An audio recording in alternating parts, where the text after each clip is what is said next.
All right, shalom, shalom. This is your brother Shamak. I want to first start off by giving all the glory, infinite praise unto Yahweh, Ba'ashem, Yahweh Shai, Ba'ashem, Rakakadash. Double honors to the apostles and the elders of Great Millstone who teach with well and oversees Tabernacle of David. Shalom to the sincere brothers teaching and pushing his truth across four corners of the earth and giving all their diligence to do so. I just want to go into the topic of us remembering that these evils that we're about to come into, these evil times, these ill times that we're about to see, these times are really created for the wicked, man. So if we've been laboring in truth and sincerity, teaching the doctrine, in its entirety, doing the works thereof in sincerity, we really shouldn't even be worried about to what extent these evils are going to hit, like the famine, the sword, the martial law, Jacob's trouble, we shouldn't even have to worry, man. But of course it's concerning to, each his own faith.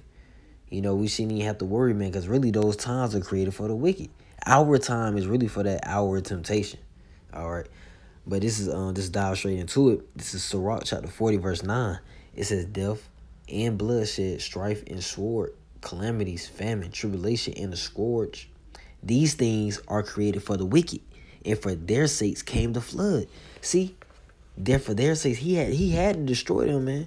That's why he got to destroy the 2/3 of our people, of the Black, Spanish, Native Americans, who are Israelites, but he has to destroy them, and they will come back into the kingdom of heaven through the loins of the elect. So this shows you that these things, the famine, calamities, these diseases, tribulation, man, all hell breaking loose, destruction, the sword, people getting shot down and gunned down. These things are created for the wicked, man. So what do we have to really worry about? It says in verse 11, all things that are on the earth of the earth shall turn to the earth again, and that which is of the waters doeth return into the sea. All right, so these things are created for the wicked, man. And of course, I'm going to just get precepts just to go into it, be concise, straight to the point. All right, this is Psalm chapter 33, verse 18. It says, behold, the eye of the Lord is upon them that fear him. See, that's why that's why we shouldn't have to worry, because what we fear him by what? By our works, man. Backing up our faith by our works. And through fear, you follow the law, statutes, commandments. You take heed to the order that is set up to the apostles and elders of Great Millstone. You take heed to that order, man, and you sustain what you continue and sustaining what you have learned. You continue in what's right. If it ain't broke, don't fix it. We ain't, like the bishop always tell us, man, we ain't changed nothing. They keep on with this demon, trying to put these link us to these terrorist attacks or whatever, these events going on within the United States of America, which is Babylon the Great. Hey, we ain't doing nothing. We ain't did nothing wrong. We don't have to explain ourselves to nobody, man. We continue to do it, what is right, all right, within these scriptures, all right. It says, behold, the eye of the Lord is upon them that fear him, upon them that hope in his mercy. See, faith, and we hope in his mercy because what? He's a merciful power. He didn't have to bring us back to the truth. That goes to that adoption pertaining to Romans chapter 9. He didn't have to bring us back to the Father, man. Verse 19, to deliver their soul from death and to keep them alive in the famine. All right. See, look, keep us alive while everybody else dying of starvation. Terrible death, slow deaths, man. We're going to see slow deaths. Verse 20, for our soul waited for the Lord. He is our help and our shield. Okay. He's our protection. Shamar. It goes to the keep, to watch, protect, and help. Izar in the Hebrew, it goes to help, man. He's going to help us, man. He's going to help and protect us. He's our shield and our help. That's why that name is so important. People think the name is not important and it's just, something nice to call upon. No, man, that shit is going to be vital. It's going to be vital, man. It's like, if not the shit, but, Jacob piss you off sometimes, bro. Verse 21. For our heart shall rejoice in him, because we have trusted in his holy name. See, this is a separate name, bro. Everybody can't understand this name. Everybody can't receive it. It's too spiritual. All right. Verse 22. And we can't just be, of course, we call on it with faith. We're not just saying it because we know that's the name. We call on it through faith, that we're going to actually get delivered out of whatever situation that is. All right. Verse 22. Let thy mercy, O Lord, be upon us, according as we hope in thee. All right. So yeah, we hope for that mercy. And let me get the precept that links with that exact right here. So this is Proverbs chapter 10, verse 3. that links with the scripture with the account we just read. This is Proverbs chapter 10, verse 3. The Lord will not suffer the soul of the righteous to famish. And you go into where famish, it goes to suffer of hunger, to be hungry. Okay? But he casted away the substance of the wicked. See, it's created for the wicked, man. These ill times are created for the wicked. We shouldn't have nothing to worry about, man. Not saying we're gonna be in pure relax mode. No, we're gonna be. Hey, it's gonna be a day we never seen before. It's gonna be intense times. But hey, at the back of our mind, we're gonna be like, hey, that we're gonna be looking upon it like, hey, this ain't for me. Hell no, that ain't it. You know, he gonna deliver me. How should Nawa? Well, how should Yah? You know, deliver me. You know, how should Nawa deliver us? You know, he's gonna do that. All right. We just gotta believe in it. You feel me? So let me get Job chapter 5. Job chapter 5, verse 19. Yeah, on down. So this is Job chapter 5, verse 19. He shall deliver thee in 6 troubles. Yeah, in 7 there shall no evil touch thee. 7 being a number of completion. You know, those troubles are going to be fulfilled because his words are faithful. His words are faithful and true. So these prophecies, you're not going to stop these prophecies, man. It's no turning back these prophecies. We're gonna have to go through it, man. We're gonna have to go head on through it. Verse 20. In famine he shall redeem thee from death, and in war from the power of the sword. See, he gonna redeem us from that, because the famine is a terrible death, man.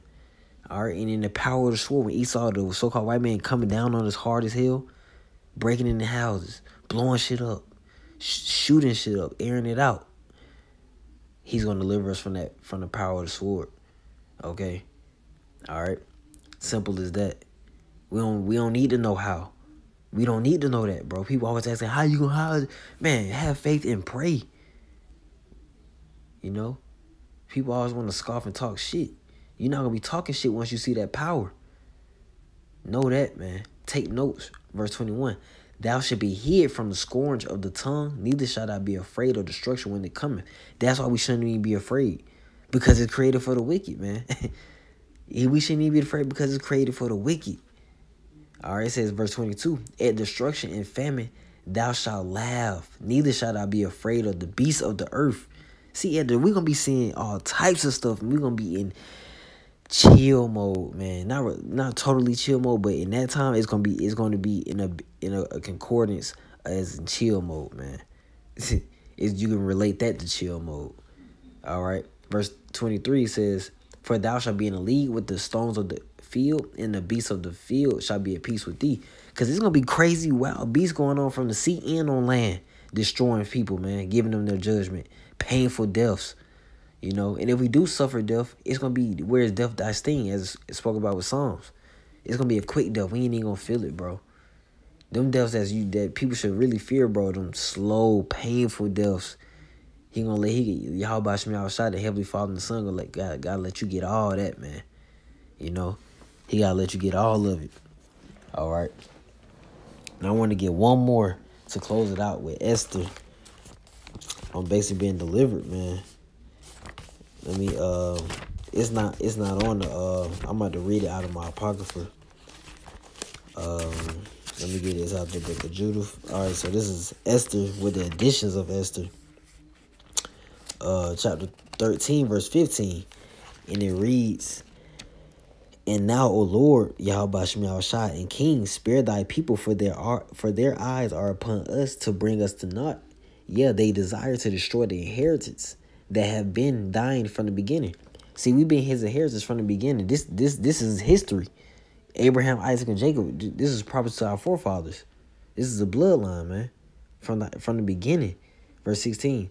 Despise not the portion which thou hast delivered out of Egypt from thine own self.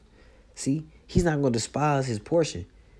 All right, he made the world for our sakes, pertaining to 2 Ezra 7 and 10 in verse 11. Okay, he's not going to destroy us, man.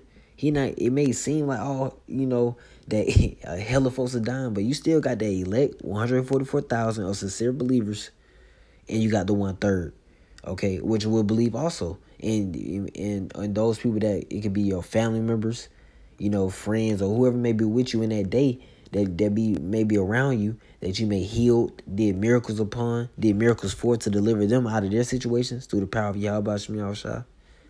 So, hey, we just gotta remember that. We gotta remember that back and put that in the back of our head too, when we seeing these things come upon the earth, especially these evil times that we about to see, man. 2020 about to be a big year, man. It's gonna clarify some things, make things clear for us, because you remember the prophets that always had these visions and these dreams. They always thought about, like, they tried to understand it. They always sought to understand it, man. And that's what we're trying to do through these prophecies, man. We're trying to understand, and filtering it through the scriptures. That's how we get it. That's how we truly understand it and come to grips with it. Settle it within our hearts, process it through our mind. Not overthinking it, but just coming to grips with it. Realizing that, hey, this is really real. This is, we ain't just saying it no more. It's really about to pop off right in front of before our eyes. Before our eyes, man. Okay. Oh, let me skip over with Esther chapter 13, verse 18. Let me read 18 real quick. All Israel in like manner cried most earnestly unto the Lord, because their death was before their eyes. See? Their death was before their eyes, man. That's why people gonna really have to, man. It may be too late for some people, man. But it's not too late to repent right now. For those that seeking the truth, it's not too late, man. It's not too late to turn to Yahweh Shem Yahushua. Okay? It's just now is your time. It's put in your spirit. Okay? It was predestined. All right? So, hey, yo, I ended off with that. That was a strong scripture right there, man. But just basically remembering that trouble is created for the wicked. It's for the wicked. We don't need to be afraid. We don't need to fear man. We need to continue to fear Yahweh Shem Yahushua, and say that to ourselves. We put out these lessons too for ourselves, man, to remind ourselves, okay, and encourage ourselves, man. We know how to build ourselves up too, because we read these scriptures, man. All right, so it's all through the spirit. Okay, so Lord willing, it was edifying and exhorting, for the body, okay, for the sincere believers out there, So with that, I want to give all the glory, infinite praise unto Yahweh Ba'ashem, Yahweh Shai Ba'ashem Rakakadash. Double honors to the apostles and elders of Great Millstone, who teach you well and oversee his tabernacle of David. Peace, love, and safety to the hopefully elect and their families. With that, I want to say shalom. Abad Babal.